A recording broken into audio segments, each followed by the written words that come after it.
Happy International Women's Day. I know I'm about 3 days late, but I didn't really have much to say about it until I read this article, which I'd like to share with you a little bit. Actually, you can read it for yourself if you like. But since I've been studying applied linguistics, I think I'm more tuned into how language is used. And Norman Fairclough introduced the idea of critical discourse analysis, the idea that people use language to enact power. Either they want to preserve their power or they want to resist power that exists in society. And it's actually a very detailed field involving things like turning nouns into verbs, verbs into nouns, removing the agent, removing the agent of the action, and using the passive voice so you don't know who's done what. And sometimes just mentioning two things right next to each other so that someone will just associate something in a certain way. But anyway, I don't want to go into all that detail, but because after all, it was a holiday, National Women's Day, so we don't want to learn too much. But let me just introduce you to this article.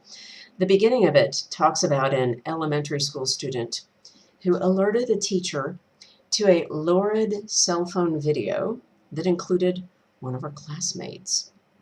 And when you read that, the first thing you think is, oh, these teenagers, they're starting so young. And look at them, elementary school, and passing around this lurid video that has one of them in it. And you just think, what are they doing in their free time? That's what you would think if you just read that first paragraph. It associates this lurid cell phone video with this elementary school classmate who must have been out doing something terrible.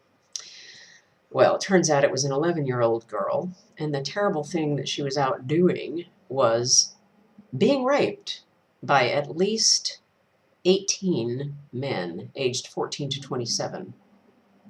That's what she was out doing. Now, the third paragraph of this article also tells you how wonderful these boys were.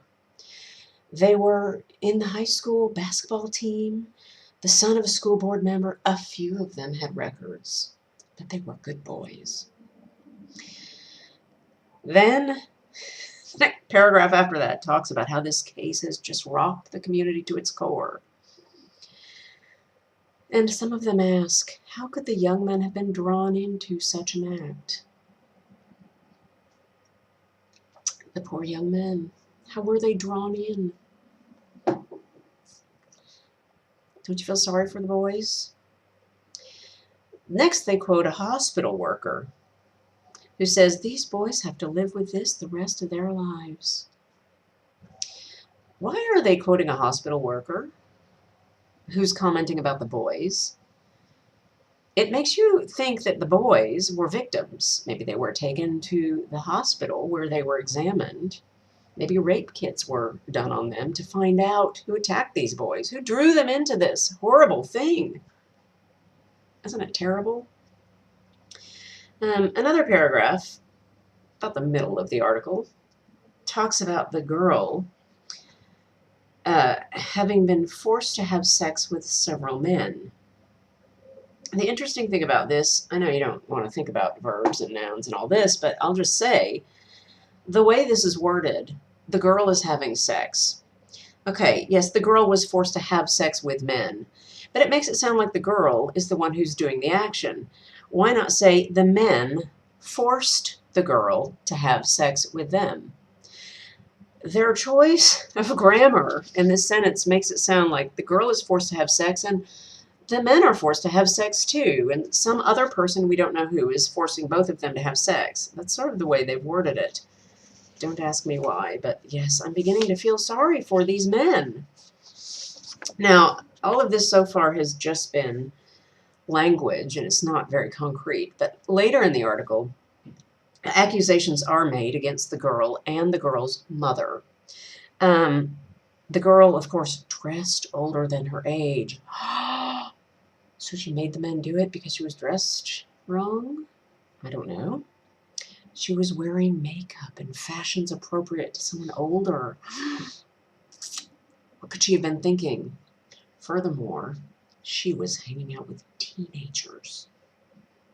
She's 11. She's hanging out with people 2 or 3 years older than her.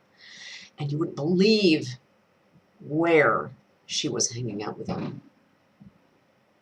You know, you can't believe an 11-year-old would do this, but she was hanging out on a playground. Just asking for it, really. And where was her mother? What was her mother thinking? Can you believe a mother let an 11-year-old go hang out on a playground by herself?